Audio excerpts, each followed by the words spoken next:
This feels good. I do have limited equipment here. I'm very rusty on the news, so I'd love to hear your thoughts on this format down in the comments, but I'm a people pleaser. Let's bring it back to where it all began. Hey, that looks pretty good. Cheers.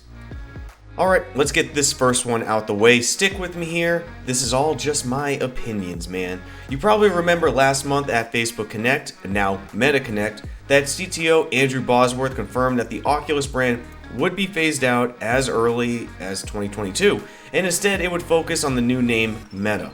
Existing platforms like Facebook, Instagram, and Messenger, well, those will stay the same, albeit now with the added messaging of, say, Facebook by Meta. However, the Oculus branding would be dropped. However, this change looks to be here now before the holidays, and the Meta Quest logo has replaced the old Oculus one from Facebook Adage with the new Meta symbol next to it. It is a bit of a mashup, however, as Oculus branding is still present on many items, most notably to me, the pupil burning Oculus logo on headset startup.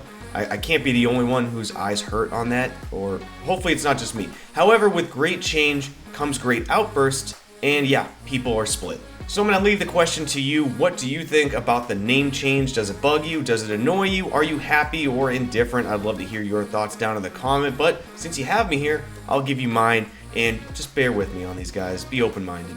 When it comes to the Oculus name, ever since I got into VR, it's been there. I will forever hold the Oculus name dear to my heart. I will forever love it and forever love the ideals that it started with. However, as soon as it was bought in 2014, the writing to me was always on the table.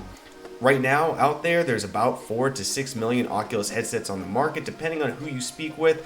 Qualcomm just threw some numbers out there that make that question even muddier. I'm not going to get into that.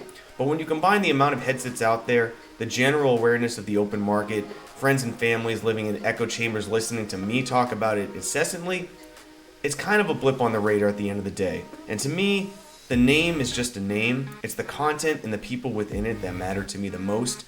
And if you're willing to stay with me to the last story of this video, there's only 4 including this one, I'm going to prove to you why content over the name matters to me. Like I said, I'll forever hold it dearly in my heart, but I can move on from this because the content's what's going to matter, and I hope people don't dwell on the name change, dwell on the amazing excitement that you can have within the headset. I got a beer. I'm just in a good mood today, so I'm clouded by good mood judgment, but take it for what it is. Also, you may have missed it, but a conversation worthy of discussion has come from the 2021 VR Awards. Winners were announced last week, which included VR Hardware of the Year, the HP Reverb G2 Omnicept Edition, VR Game of the Year, Demio by Resolution Games, and tons of other deserved winners, but I'm sticking to the rule of 3s for this video, and Thrillseeker deservingly as well took home VR Social Influencer of the Year. However, with Thrill's win also came an interesting pushback on the event from Thrill himself, one that I think takes guts to share, and at times a toxically positive niche. I mean, it do be like that sometimes, guys. In a tweet, Thrill goes into how the 2021 VR Awards were, in his words, a mess. Now, this was not due to anyone's negligence, as Thrill states, but from a platform-specific problem of AltSpace VR. From the lack of any spatial audio, emotionless avatars, broken stages, and more, the platform of AltSpace VR just does not meet the potential VR can currently do. Professional VR use does not want to acknowledge or use other platforms like Neos or VR Chat, and while that may have been insinuated by Thrill's tweet, I'll be honest, that's a little bit more of me interjecting into there. VR Nima also posted this question pretty quick after Thrill's, and I think it's a pretty fair question. It's a good question about if professional use, if we can have, say, a dress code for virtual events, like no anime or animal characters, etc. Let me know your thoughts down in the comments on this. Is this the future of VR social events? Will business decisions kind of reign supreme and will go to the humanoid-looking avatars in items like AltSpace VR? Or will the platforms like VR Chat and Neos corner that market and gain more mainstream appeal where businesses are willing to take the risk on the eccentric nature of those social platforms? Personally, I think we forget about the 2 words that we use all the time: virtual reality. In reality, I expect the way I present myself and want to be acknowledged and respected. That's just how it has to go if you want my business and you want to interact with me. Those are my rules. And that changes no differently when I add the virtual aspect to it. How I choose to represent myself in VR is how I will demand that you respect me and acknowledge me. And that's who I'm going to give my business to. Now, if companies want to go the more safe, business appropriate route, I completely get it. It does make sense. But I ask you, if your social platform isn't getting the traction it deserves, the recognition it deserves, or the word of mouth that you want it to have, you have to ask yourself, are you meeting expectations and are you good enough?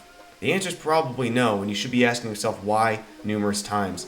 The average age of a VR user will probably only decline as the tech becomes more accessible and cost accessible to many people, and with that, their preferences will change. And likely the way they want to be recognized inside the virtual world will be the way, if you'd like to conduct business on a grand scale, you'll likely have to move towards those ideals. That's just my point of view, but I'd love to hear yours. Also, let's talk about these haptic gloves and the missing piece that I have not seen mentioned in most coverage about it.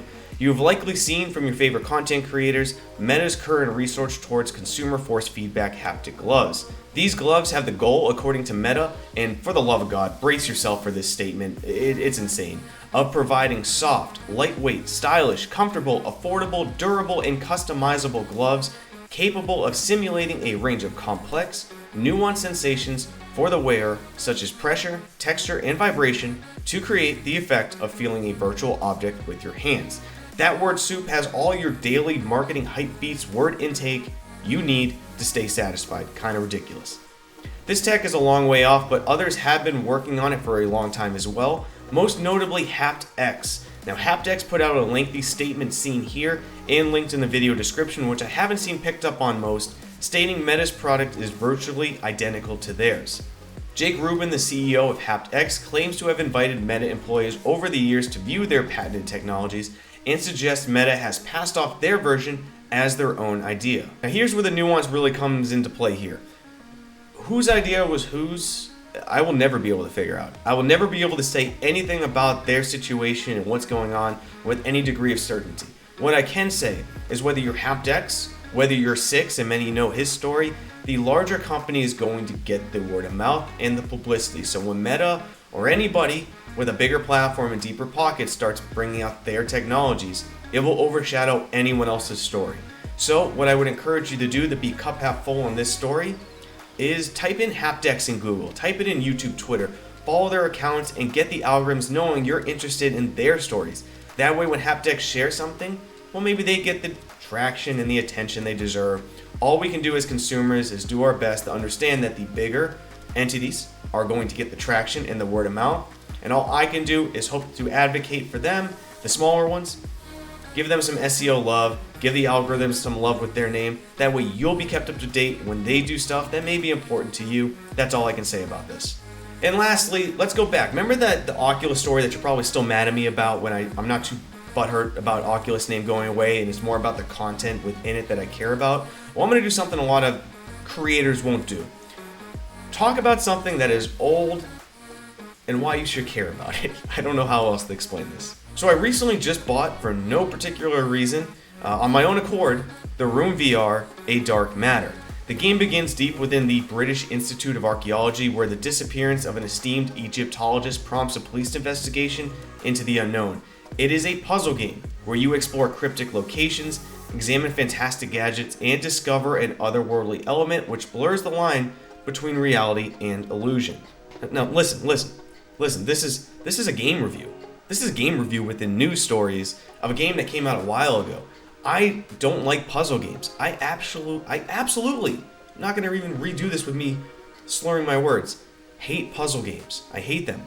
Also, the second I started this game, it had teleportation only. I hate teleportation. Guess what? I love this game.